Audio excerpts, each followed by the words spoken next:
veces voy, a veces vengo. En el camino me entretengo, contando las veces que te recuerdo. Las noches oscuras rompiendo el silencio.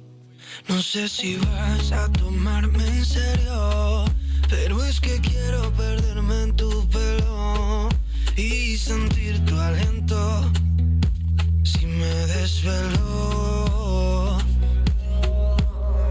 Sigue tu camino, vuela y no te detengas. Bienvenidos, compañeros y compañeras.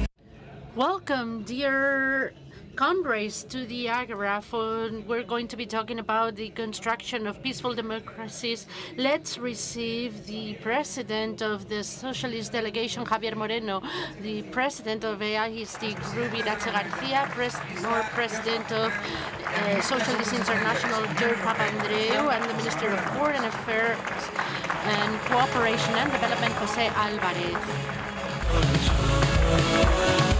Solo voy a extrañarte cuando se muera mi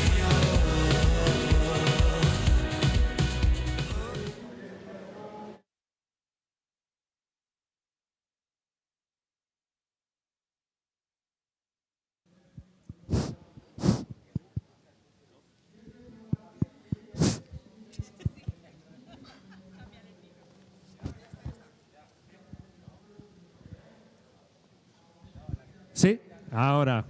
Can you hear me now? Good evening, dear comrades. Buenas tardes, queridos compañeros y compañeras.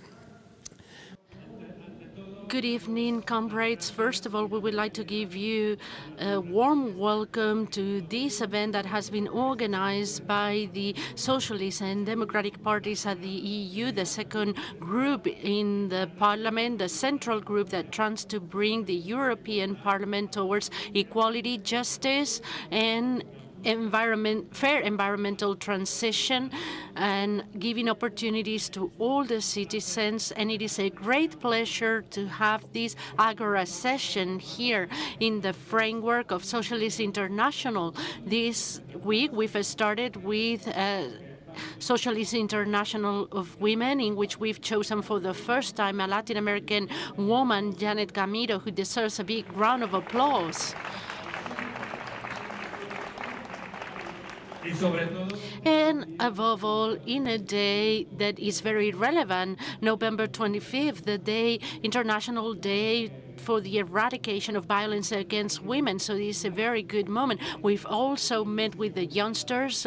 Alicia participated in the presidium of UC. And finally, we are having at the plenary session the Council of Socialist International, and I would like to take advantage of the fact that I have the floor to congratulate our Secretary General, new elected President and Prime Minister. But I would also like to thank Yorgos Papandreou for the role that he's played during these past years. Thank you very much. We know that you've had to be the President during complicated times, and you did a great job. I don't want to take very long, amongst other things, because Iratxe has other commitments and she'll probably have to leave. But I have to say that the big challenge ahead of us, the greatest challenge ahead of us, is the one of defending democracy.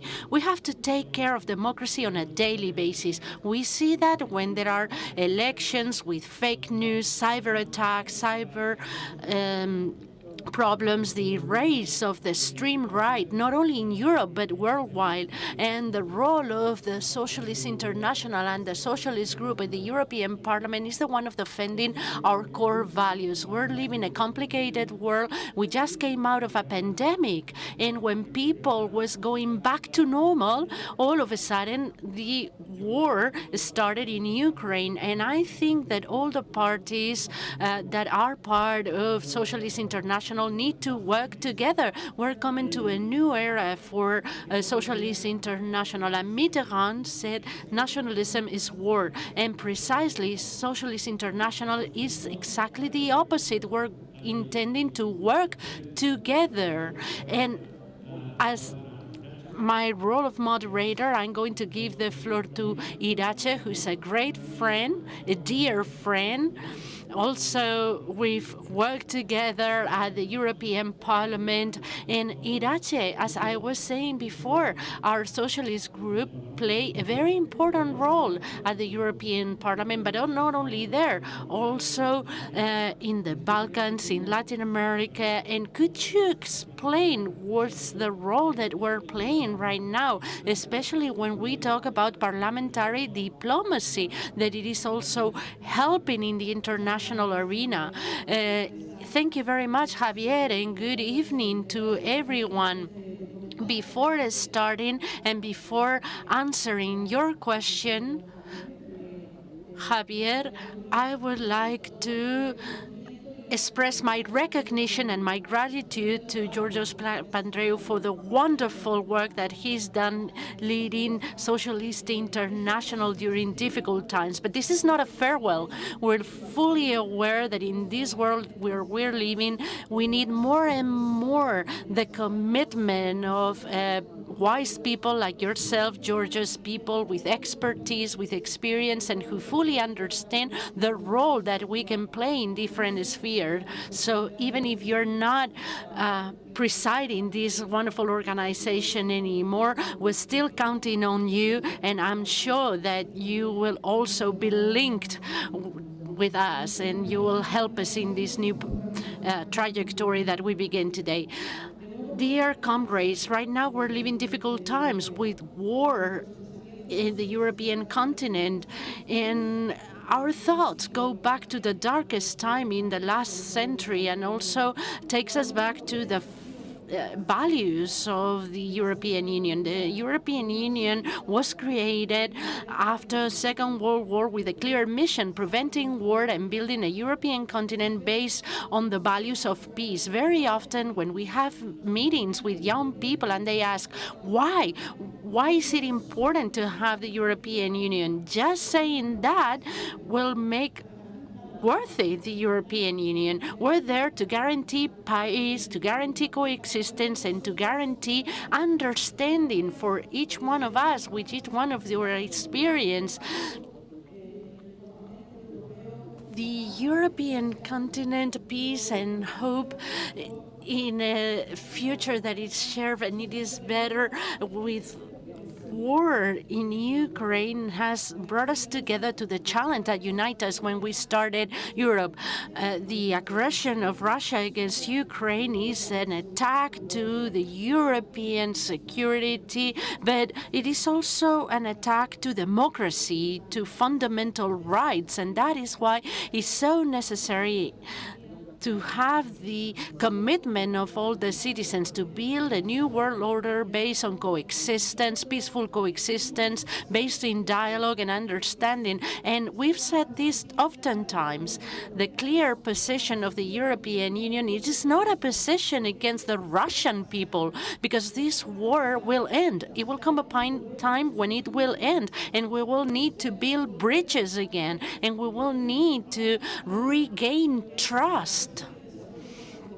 And we will have to support democracies, and very often we insist the real person responsible for this criminal war is Putin, and he is the one who has to be held accountable for what's happening now.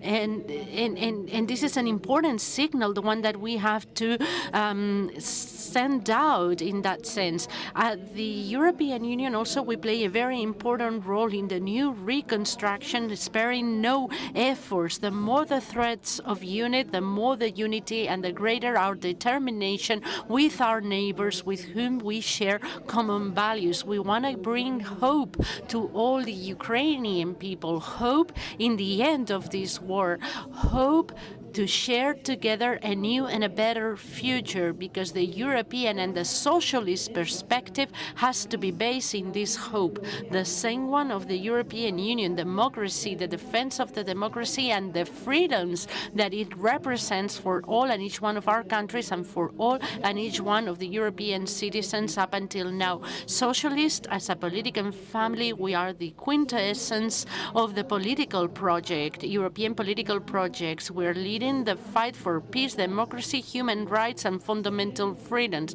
and we will continue on doing so. We'll do so with the same determination, dear comrades.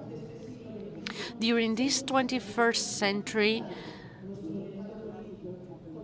many people have set the foundations to continue on with our efforts. Last week, I visited our colleagues of the Western Balkans, and I met our first two prime ministers of Albania and Northern Macedonia.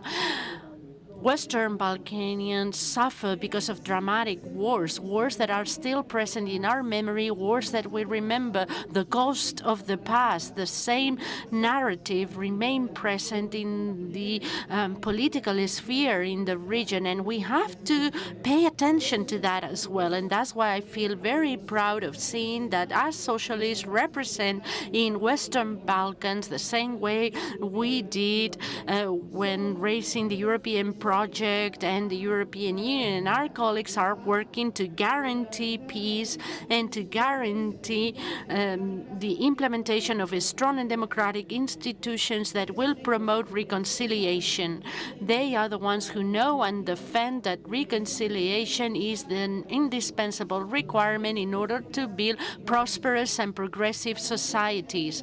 The socialist family in Europe is without a doubt the political family that holds a fundamental responsibility at this point in time, and that's why I would like to finish with some brief comments about the role that we can play and that we must play from our institutions, from the European Parliament, our as political group is doing, but also from the European Socialist Party, from our different country parties, and through the multilateralisms that we can uphold, like in the case of Socialist International.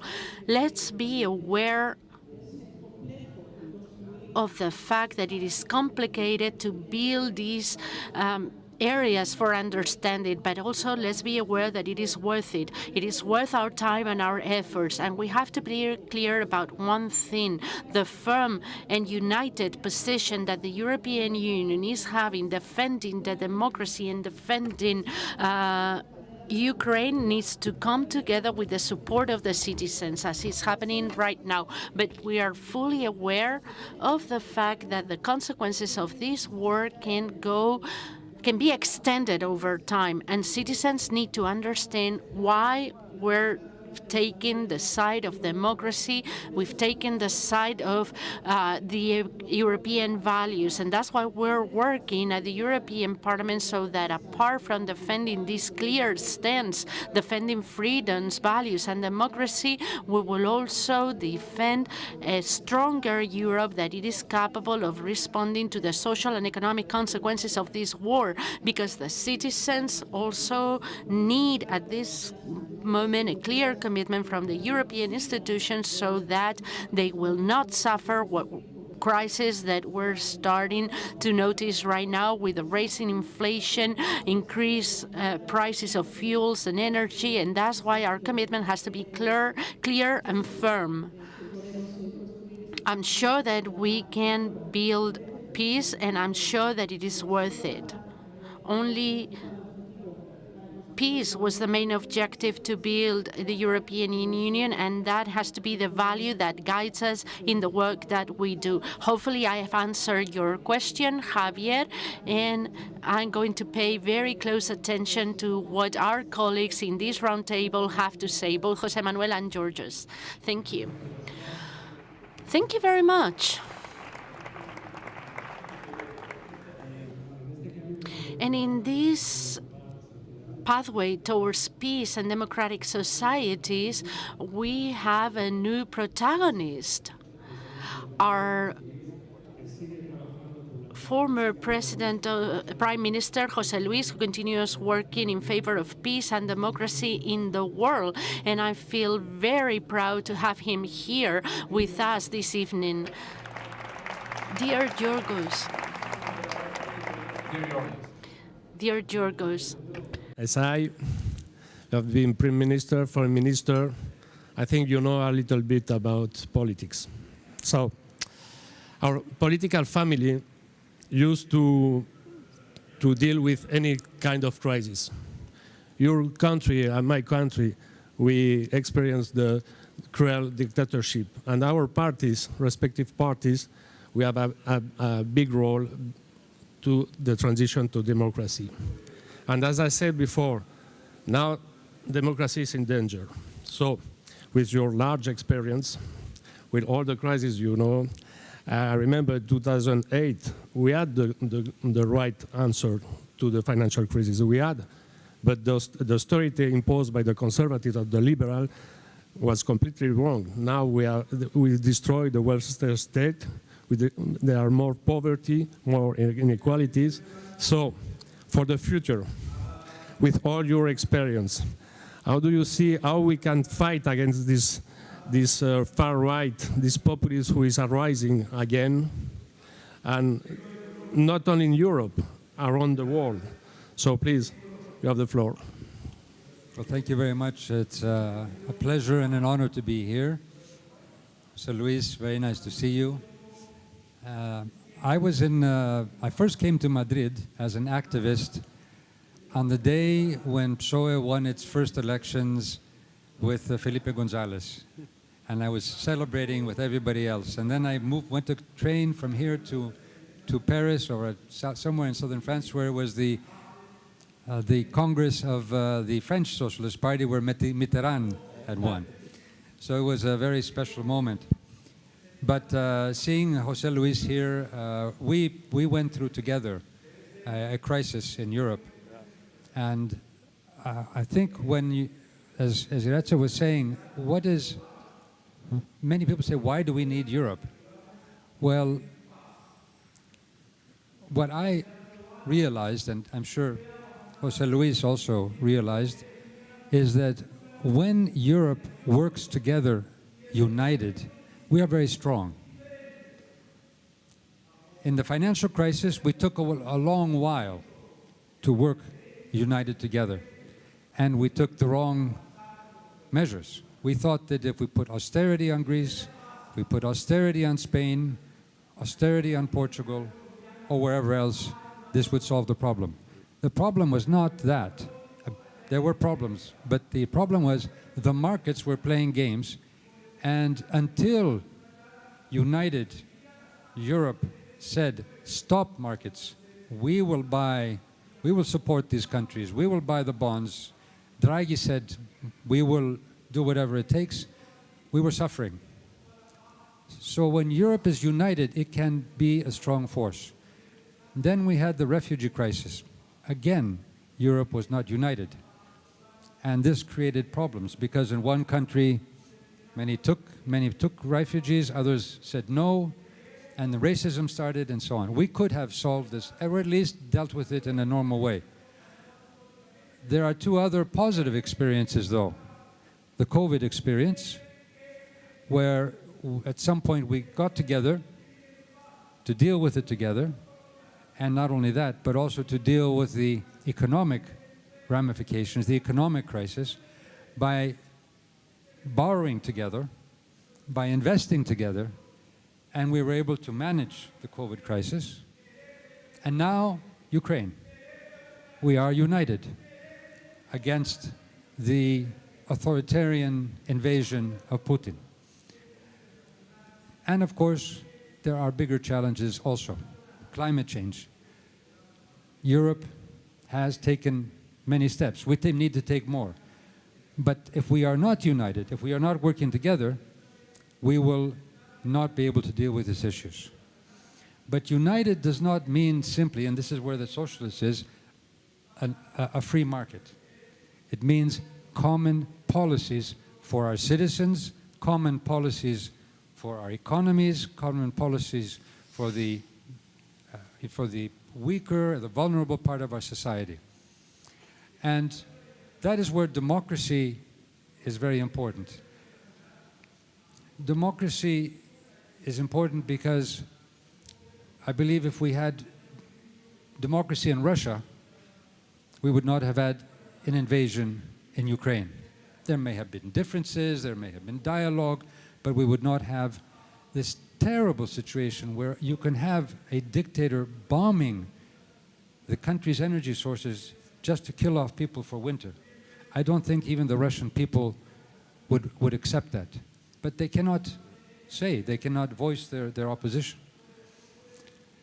And that brings me to the issue of democracy, because this is where I think we need to deal with the far right. Very quickly, I don't want to make a big analysis, but I will go a little bit back to ancient times, because democracy started in ancient Greece. It was not perfect, there were slaves, women did not have rights, but the idea was there. And they experimented, and they looked at it, and they said, when did it fail, when did it do well? Well, Aristotle did a survey of all the democracies. There were actually about 1,000 in small cities. And one thing he said is, when there is inequality, high inequality, that undermines democracy. Why? Because it creates frustration, it creates polarization, it creates extremism, which is exploited by demagogues, and finally you get tyrants.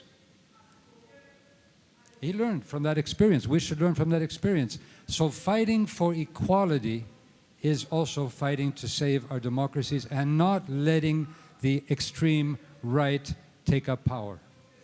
But we have huge inequalities today, huge inequalities.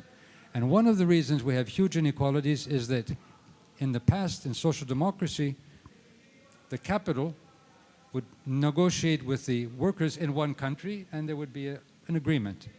Now capital flies away to tax havens, to other countries, and so on. And then they come back with strong power to take over media, to take over social platforms, and so on. So this is where we need, again, a European strong voice. For example, what Pedro Sanchez said earlier, a global tax on some of these corporations, fighting for transparency and fighting for justice. And let me say one more thing. Democracy, one of the things democracy brings is we have problems, we have conflicts, but democracy means we solve them peacefully, through debate, through procedures, through rule of law, through respect, through dignity. And with the big challenges we are facing in the future, the major challenges, if we do not deal with them democratically, where citizens own the decisions, when they are part of the decisions, we will go back to extremism and unluckily to violence.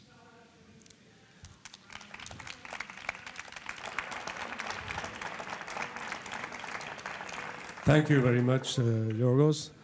We lose the gender balance, so a mi querido amigo, compañero. But my dear friend, colleague, and Minister of Foreign Affairs, I'm going to ask him to give us a small approach at his perspective of diplomacy, feminist diplomacy. Today, it has been chosen the Secretary General, Mrs. Lassie, who's going to be very relevant for the organization in terms of gender equality as well as in terms of diversity. So, dear Minister, what can we do? What can you do in order to achieve a gender perspective in diplomacy and to be able to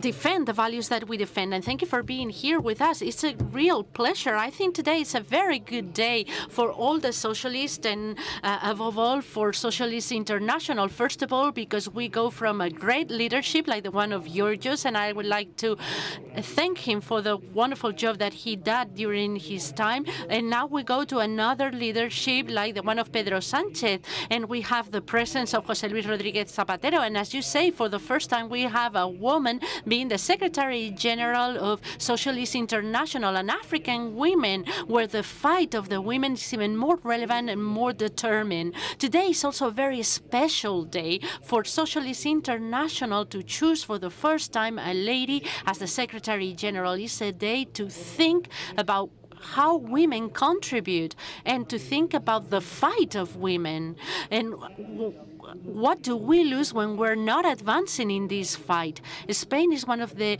few countries that belong to the initiative of feminist foreign policy. And this is not only a label. This is not only a motto or a slogan. And it is not different from traditional foreign policy. It's just considering certain things. First of all, whenever there is a conflict, whenever there is a problem, they impact more women and girls more than men. When there is a war like we're seeing now in Ukraine or in Afghanistan, the first victims and the more vulnerable people are girls and women. Today we see the combat of the Iranian women, the fight of the Iranian women. They're going out to demonstrate. They are requesting the right, their freedom of speech, but they are more punished than men are. That's why this feminist foreign policy, this feminist diplomacy has to start by recognizing these type of things. When we're in a situation of conflict, we cannot deal exactly the same way with men and women because they are not being impacted the same way. And also we have to recognize that in order to solve the problems that we have nowadays, women can play an essential role because through women in many of the countries of the world, in the majority of the countries in the world, because men-women equality is not advancing at the pace we want it to advance. Education, food, health, agricultural work, the hardest work, the more primary work is always in the hand of women. They are the ones in charge of educating their children. They are the ones who are going out to gather water, to get wood, or to harvest the land. So if we want a productive change, we need women workers. There's a detail that has been verified by all the reports from any developmental agency or the World Bank. When you have a policy of microloans, the reimbursement rate of women is always close to 100%, whereas the reimbursement, the payback rate, it's 50%, the one of men. And they know that this is the best chance to transform their life, and probably is the only chance they have to transform their life. That's why they make the most of it. And that's why we have to have this feminist diplomacy. And also because we only have one combat. There is no diplomacy for women abroad and diplomacy for women in our country. We have to do outside of our borders what's good for our citizens here. And as a African saying says, the fight of women is a winning fight because half the world is made up by women and the other half, we are the sons and the daughters of that women. Experience. Muchísimas gracias. Of course. Yes. I want to add an experience with, because Jose Manuel talked about the women, the diplomacy and the women's side of diplomacy. I also was foreign minister at one time, and also I had the honor of being in the presidency, which you will have in a few months, of the European Union. And one of the things that we had to do as presidency is go to some of the conflict areas, such as the Middle East. So I would have to meet with Palestine side and the Israeli side. Before I would meet with the officials, I would meet with the women. I would go and I would say, I don't want to meet with the officials, I want to meet with the women's organizations. And the women's organizations were together. The Israeli women organizations and the Palestinian women's organization sitting together. And I would sit with them and listen to them. And they had solutions. They had proposals. They had found ways for peace. Maybe, as Jose Manuel was saying, because they had the effect of these wars much more, they felt it much more. Or maybe it's because the men had these big egos and they wanted to show their machismo, and they cannot find a compromise. So bringing women into the peace process is a way to move peace forward. That is my experience. So. Thank you. No sé cómo andamos de tiempo. I don't know how we're doing time-wise, and if we have the possibility of giving the floor to people in the audience. Do we have that possibility? Can we do so? Can we organize a debate? Do you have a microphone?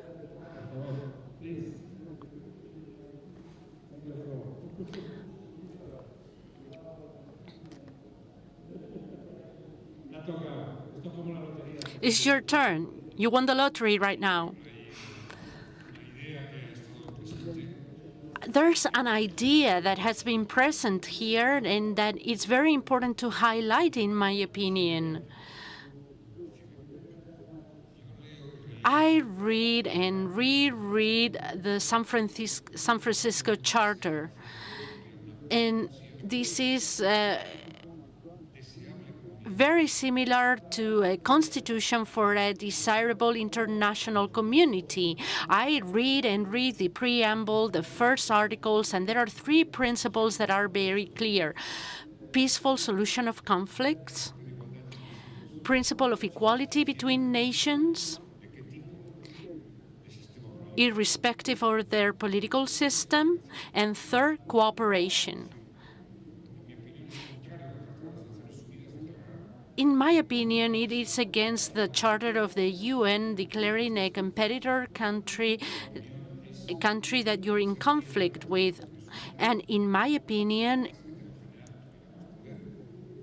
it's being loyal to the UN Charter. Hopefully, the Secretary General could have more power than the one that they have. Maybe we could be like a world government. But in case of a war, and this is my theory because I have mediated in many conflicts, I've seen many conflicts, war conflicts, terrorist conflict, and there's obviously a guilty part, the one invading and attacking, but that doesn't diminish the responsibility. That doesn't mean that we must not stop fighting for the dialogue culture, looking for peace. I've lived experience in our fight against terrorism. I've lived war conflicts, and it is always, always possible to reach dialogue. And there's always more hope in words than in physical strength or in military strength. I'm fully convinced that words have more power. We need to reaffirm the San Francisco Charter. It cannot be possible that there was a brilliant moment in mankind because the Charter is brilliant because we were coming out of Second World War, and we cannot wait to have a big tragedy, a Third World War, to redo, to rebuild an international system. We have to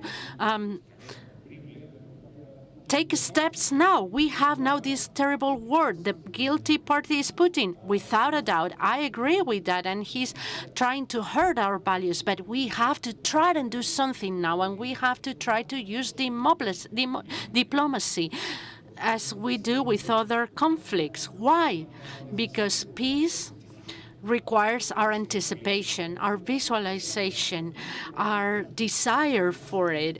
And I've lived these many conflicts where you say, even the attacker, even the perpetrator doesn't know where they're heading.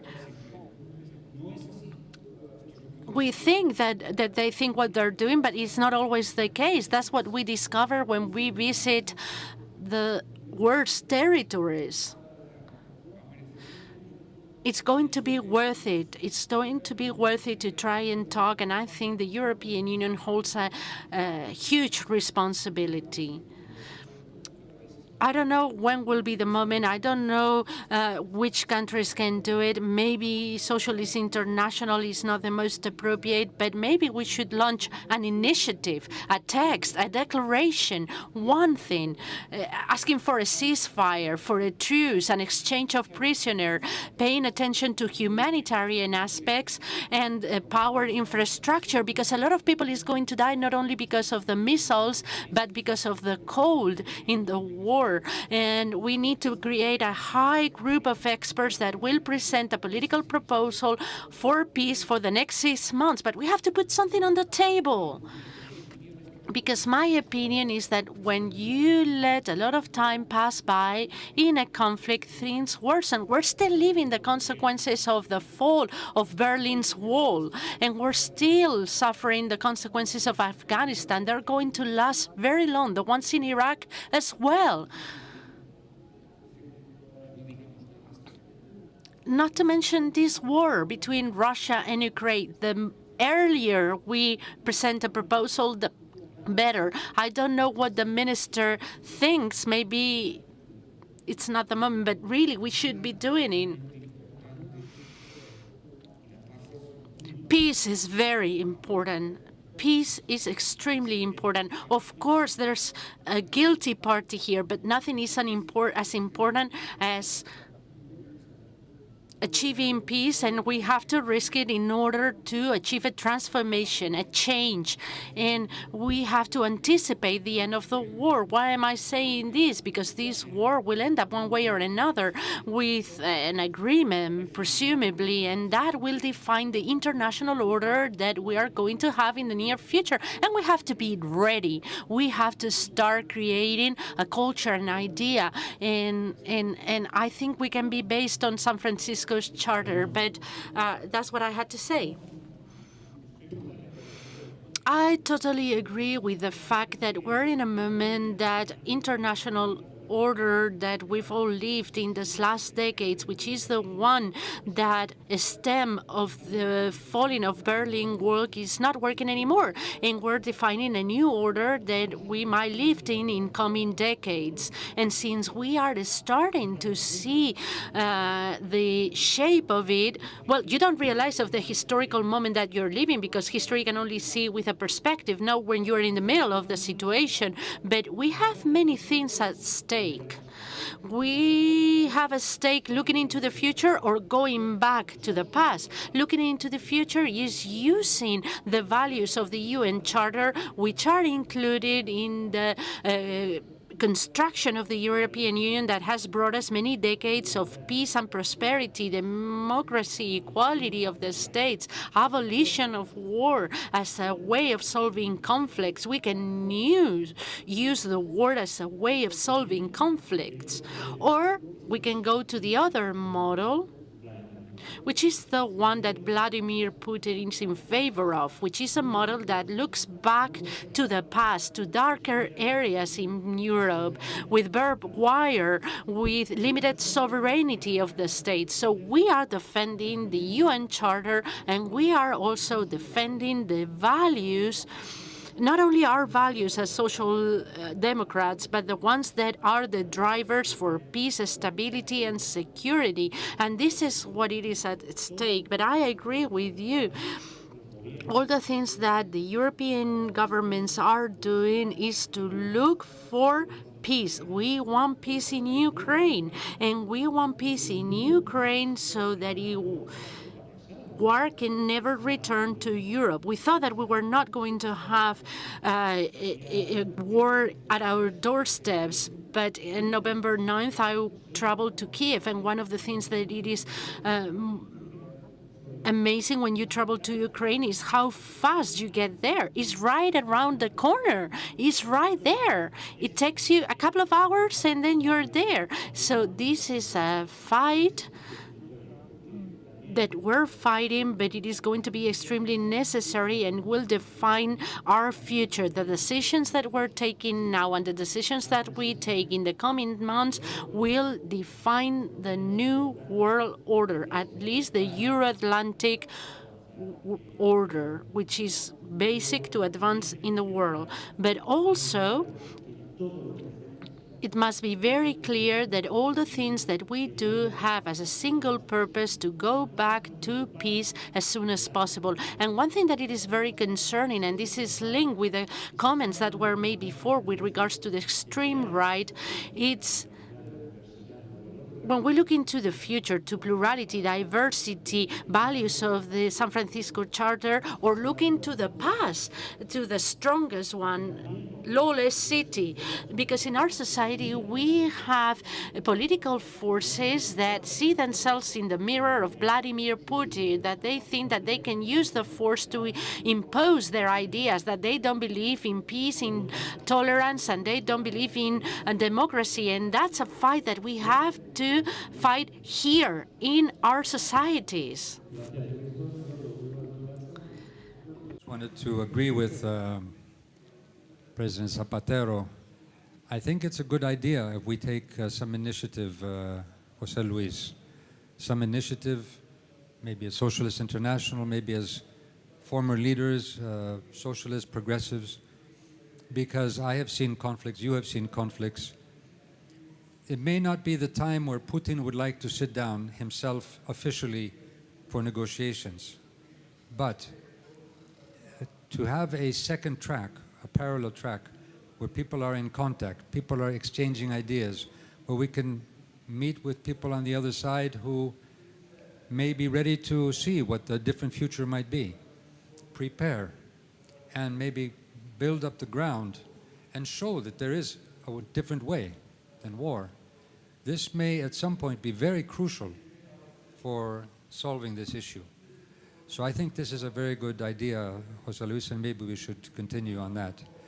And one more idea, one more question is, because I've lived in the Balkans, and these Balkan wars have come out often when people feel oppression. One group feels oppressed by another. You know, the Kosovars by the Serbs and others, and I can go on and on. And when one group feels oppressed, they will look for maybe somebody like a big brother to come and help, to protect, or they will revolt. And this is why Europe is so important. Why? Because Europe means that it guarantees rights. It guarantees the rights of every human being, of every minority, of gender. It guarantees the language, the cultural rights. It guarantees freedom of movement. So that, yes, we recognize the borders, but we do not feel oppressed. You may be a Greek in Albania, or a Muslim in Greece, or a Hungarian in Romania, or a Romanian in Hungary, but you don't feel oppressed if you are part of the European Union. Now, it doesn't work everywhere, because sometimes we have authoritarian regimes too, like in Hungary, but that's why we really need to be adamant on this. But this is where I think the Europe can really be a model of peace, not only for our continent, but extending for other parts of the world also. Now, that doesn't mean that we don't have this problem of Russia the way it is doing, but I think your spirit of going back to the community of nations, the San Francisco Declaration. It so happened that my father was there. He was representing Greece, but he was a student then. But Greece did not have any ambassador after the Second World War, so he was there. So I've heard some stories. But going back to that spirit, I think, is very important. Thank you. Thank you.